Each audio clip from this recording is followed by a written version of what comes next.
नमस्ते दोस्तों। कल्पना करो, लगभग 2500 साल पहले का भारत। चारों तरफ यज्ञ हो रहे हैं। ऋषि मुनि आत्मा, कर्म और मोक्ष की बातें कर रहे हैं। लोग मानते हैं मरने के बाद आत्मा फिर जन्म लेगी। कर्म का हिसाब अगली जिंदगी में मिलेगा। लेकिन उसी समय एक व्यक्ति खड़ा होता है और कहता है, यह सब किसने देखा? अगर किसी ने नहीं देखा तो हम इसे सच क्यों मान रहे हैं?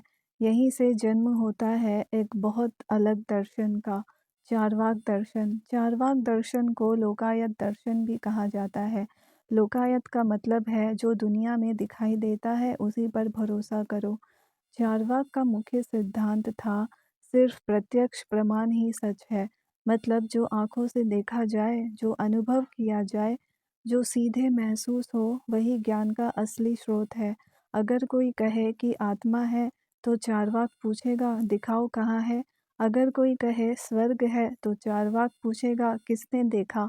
भारतीय दर्शन में ज्ञान पाने के कई तरीके बताए गए हैं, प्रत्यक्ष, अनुमान, शब्द या शास्त्र। लेकिन चार्वाक ने कहा, सिर्फ प्रत्यक्ष ही भरोसेमंद है, अनुमान अक्सर गलत हो सकता है।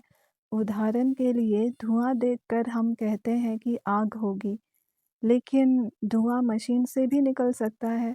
इसलिए चार्वाक कहता है, अनुमान पर पूरी तरह भरोसा नहीं किया जा सकता।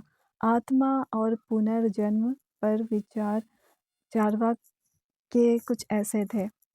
आत्मा नाम की कोई अलग चीज़ नहीं है।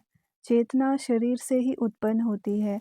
जैसे शराब बनाने में कई चीज़ें मिलती है और उससे नशा पैदा होता है, वैसे ही शरीर के तत्व मिलकर चेतना बनाते हैं। जब शरीर खत्म होता है तो चेतना भी खत्म हो जाती है। इसलिए चार्वाक के अनुसार पुनर्जन्म नहीं होता। जीवन के बारे में चार्वाक की कुछ इस तरह सोचते थे। यावत् जीवेत सुखम जीवेत, ऋणम कृत्वा घृतम पीवेत। इसका अर्थ है, जब तक जियो सुख से जियो, ज़रूरत पड़े तो उधार लेकर घी भी पियो। क्योंकि जब शरीर ही खत्म हो जाएगा तो फिर क्या स्वर्ग, क्या नरक।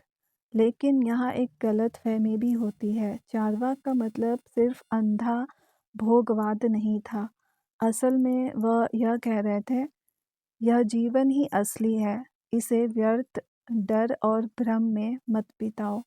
चार्वाक दर्शन उस समय के धार्मिक ढांचे को चुनौती देता था। अगर आत्मा नहीं है, कर्म का फल नहीं है, स्वर्ग नर्क नहीं है, तो यज्ञ और धार्मिक कर्मकांड का क्या मतलब है? इसलिए कई परंपराओं ने चार्वाक की कड़ी आलोचना की। कुछ विद्वान तो कहते हैं कि चार्वाक की असली किताबें ही नष्ट कर दी गई। आज हमें इसके विचार ज़्यादातर उसके विरोधियों की किताबों से मिलते हैं। चार्वाक दर्शन शायद भारतीय इतिहास का सबसे बड़ा बौद्धिक विद्रोह था। जब सब लोग अदृश्य चीज़ों पर विश्वास कर रहे थे, चार्वाक ने कहा, जो दिखाई नहीं देता उसे सच मानने की क्या मजबूरी है?